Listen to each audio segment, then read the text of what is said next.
January 1945. Flames leap from another American tank, lighting up the frozen battlefield. Not because the Germans are smarter or braver, but because one deadly rule was never broken. Tanks must follow the regulations even if it means dying in plain sight. Lieutenant Frank Novak, a young officer haunted by loss, watches his men pay the price for bureaucracy. Olive green Shermans shining like bullseyes against endless, merciless snow, while German tanks, painted white, nearly invisible, strike from nowhere. 6 crews lost in 10 days. Novak faces an impossible decision. Obey the rules and watch more men die, or break them and risk his career, maybe even his life. When Novak dares to steal enemy paint and turn his tanks into invisible hunters, his forbidden choice will tip the balance of war and force the world's most powerful army to rewrite its doctrine. What happens when desperate courage challenges an entire system? Sometimes survival demands you break every rule. January 12, 1945.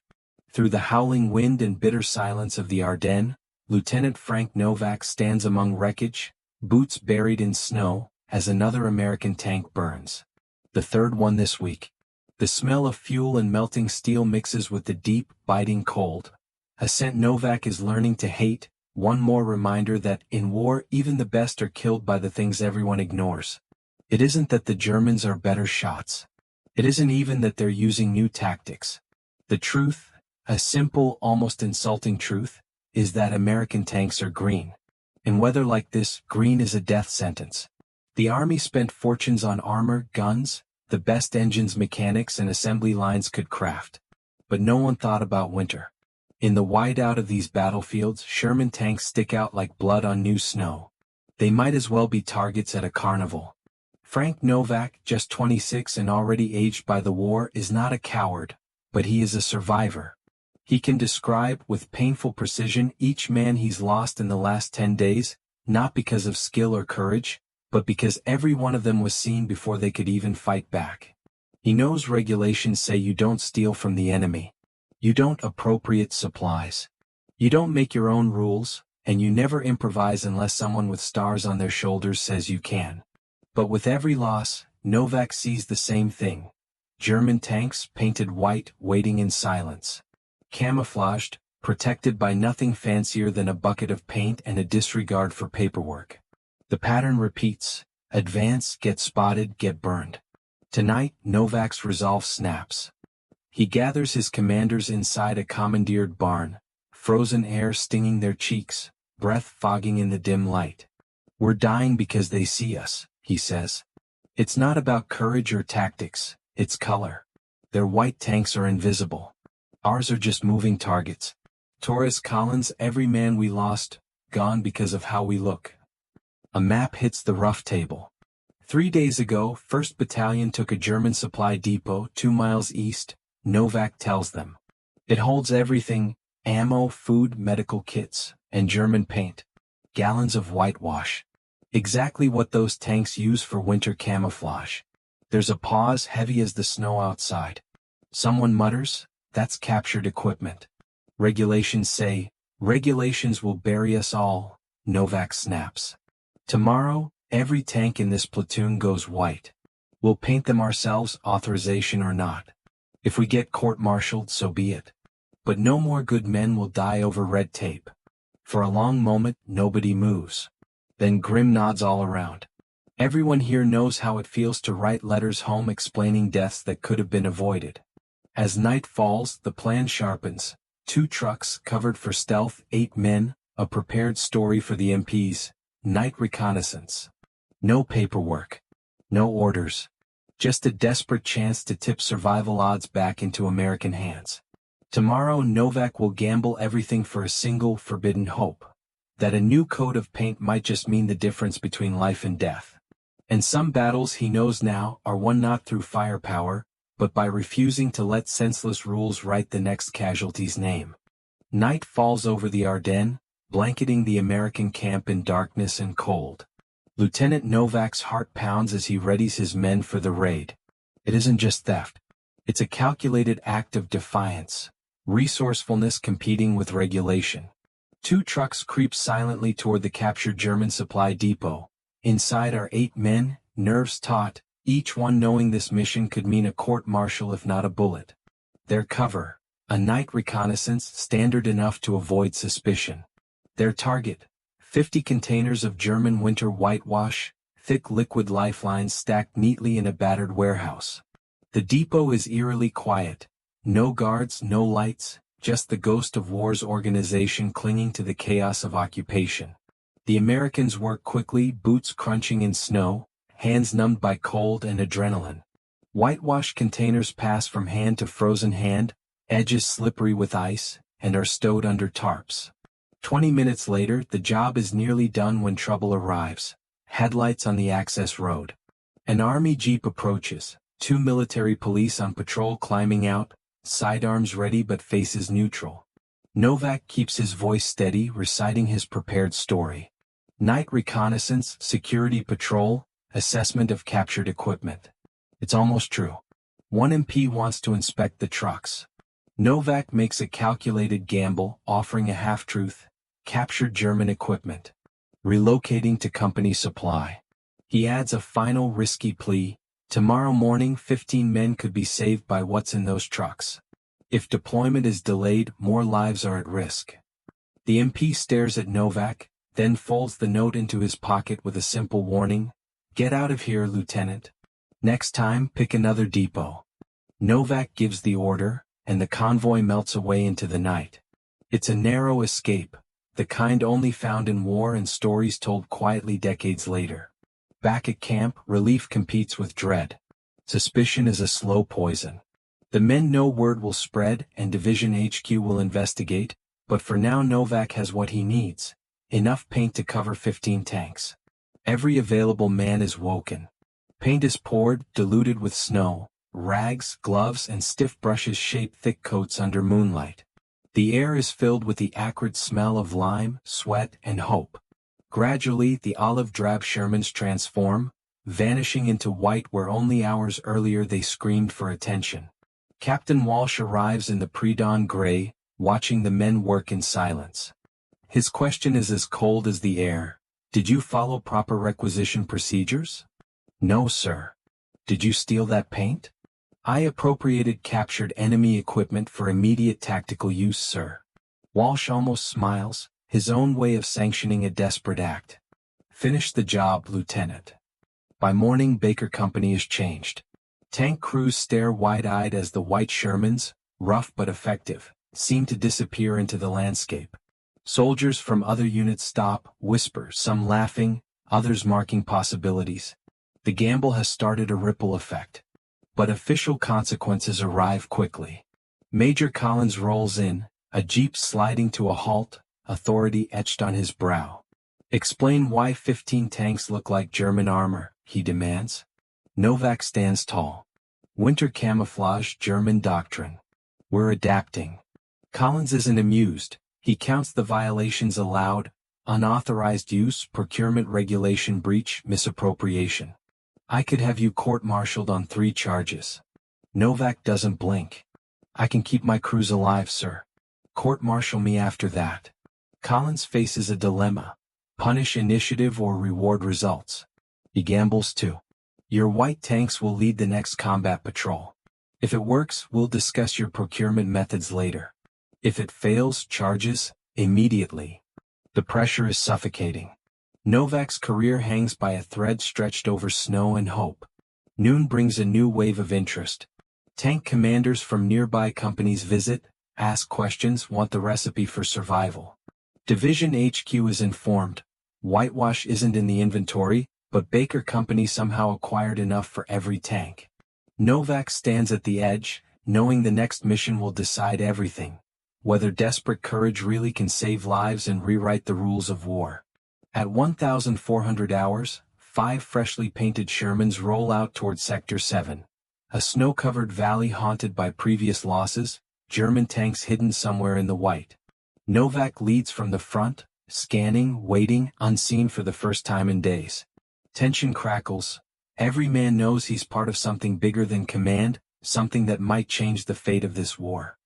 In Sector 7, snow muffles the roar of engines and the whispered prayers of Novak's men. 5 white Shermans glide forward, nearly invisible, their crews straining to see what had killed so many before. History looms. Twice in the past week, German tanks hiding behind snow banks had ambushed American patrols, firing first, vanishing before anyone could fight back. Today, Novak feels like he's finally even the odds. Inside his lead tank, Novak scans the tree line. Every heartbeat feels stretched by suspense. On the radio, Hrix murmurs, "Movement at 2 o'clock, looks like German armor." Novak sweeps his binoculars. A German Panzer IV, painted white, creeps near the trees, the crew peering across the valley, searching for olive-green shapes. But today the Americans have vanished. "Hold fire," Novak whispers. "Let's see how close we can get." The Shermans do what would have been suicide before: advance, unseen, closing the gap by hundreds of yards. It's as if the paint has granted invisibility. At 300 yards, Novak gives the order, "Fire."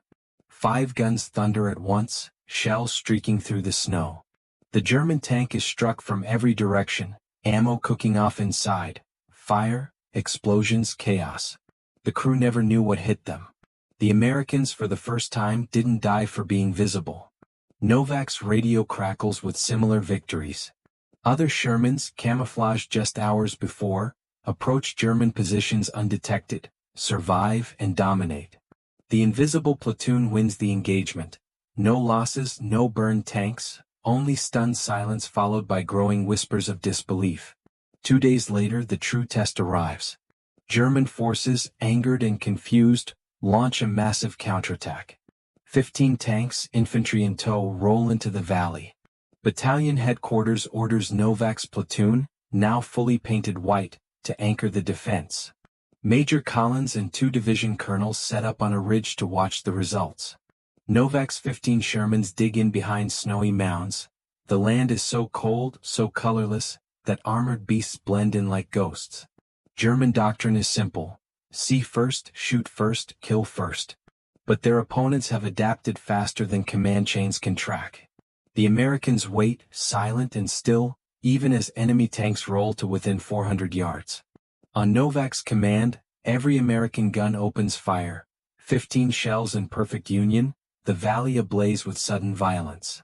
Panther tanks are ripped apart, Panzer IVs explode, infantry scatter in terror from an enemy they can't even see.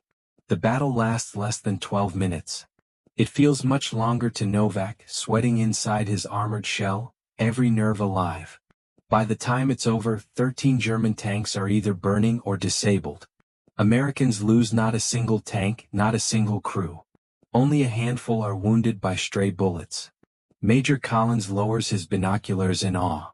The colonel beside him whispers, "I've never seen a one-sided fight like that." Collins quietly agrees. When they approach Novak's tank, the colonel's tone is half stern, half astonished. "Lieutenant Novak, you violated protocol and regulation. But your unauthorized camouflage allowed an entire company to survive, and turn the tide." Novak stands silent but proud. By the morning, the story spreads faster than military orders. Nearby tank commanders want paint, want to raid any depot with whitewash, want to duplicate the invisible transformation. Division supply officers scramble. There is no winter paint in the catalog. Some units improvise, mixing lime and water, others use sheets or scavenged pigment. Overnight, doctrine changes, not from policy makers, but from the innovation born of loss and desperation. Novak returns to Battalion HQ to draft a report on winter camouflage effectiveness. His 12 pages, packed with evidence, photos, data, and step-by-step application notes, are sent up the chain. The Supreme Headquarters Allied Expeditionary Force takes notice. What began as a rogue act of defiance reshapes military doctrine for future wars. Novak's gamble has paid off. Not only did his men survive, they forced the army to rewrite its rules because a single officer refused to let color kill more crews. Years after the last gunshot faded, Frank Novak's story continued in ways even he never imagined. The war became history, textbooks full of official doctrines and tactical diagrams, but for those who lived through the chaos of the Ardennes, one lesson remained: survival sometimes depends on courage no rule can teach. Every winter that followed, armored divisions across the world checked paint supplies alongside ammunition. American tanks arrived in Korea and then Vietnam, already prepared to disappear into the landscape. White panels and field manuals bearing lessons born in a snowbound valley.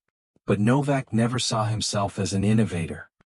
He remembered the faces of his men, the frozen nights spent huddling in tank shells with nothing but hope and audacity. In Detroit he created coatings for cars, blending chemistry with practice, but rarely spoke of the war. Novak's friends called him practical, reserved. His children saw only glimpses of the soldier hidden beneath the engineer. It would take decades for anyone outside military circles to realize the full sweep of his impact. Historians scoured after-action reports and traced back one of the most decisive changes in armored warfare to a single week, a single company, a faded photograph. Baker Company, the invisible platoon. That image would become iconic among veterans.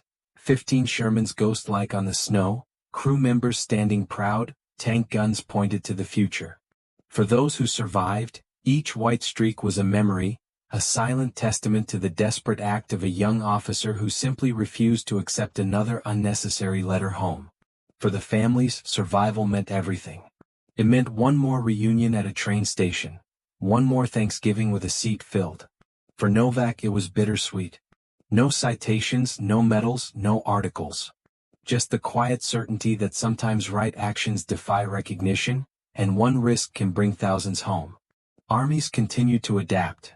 Camouflage became a science, a requirement, an unquestioned element of every deployment. Novak's bold act rippled outward, helping save lives long after he returned to civilian quiet. Late in his life, friends urged Novak to share his story. The world needed to know how desperate courage rewrote the doctrine of war, how a young lieutenant's theft became a blueprint for survival. Novak simply smiled, "I just hated seeing tanks burn." But in military archives, Novak's name began to surface. Footnotes, commendations sent quietly up the chain, anecdotes from colonels who remembered a snowy valley and an officer willing to risk everything. Eventually, conferences on battlefield innovation cited the Baker Company adaptation, discussing how one act of defiance mattered more than 1,000 perfect plans. Today the lesson of Novak and his invisible Shermans persists, not just in paint but in mindset. Question. Adapt. Survive. No matter how powerful the system, progress is made by those who dare to challenge it for the sake of their men. Every time camouflage saves a crew, Novak's legacy lives on, unheralded but eternal. And in the quietest corners of history, sometimes all it takes is a single man, willing to paint his way to freedom, to change the color of survival.